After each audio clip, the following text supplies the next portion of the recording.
বলছিলাম বাবা বিচার করো তোমরা। আমি বনের বাগলা হয়েছি বাবা, বিচার করো না আমরা নামবো জায়গা মতো নামবো বাবা। এই একটা বাবা মারছি বাবা, এই একটা মারছি আমি বাবা, এই একটা মারছি বাবা।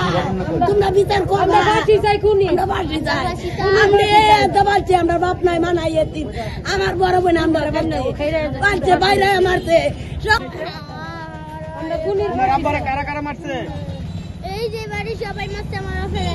শামিন, শাহিন, মুক্তা, জামাল, ফহির সবটা মারছে। শিকা আল্লাহ আল্লাহ গো, আমার বাপের চোখের সামনে আমরা খুনির বিচার চাই। কিছু করতেছি না। 24 ঘন্টার মধ্যে আমরা খুনির ফাঁসি চাই, 24 ঘন্টার মধ্যে ফাঁসি চাই।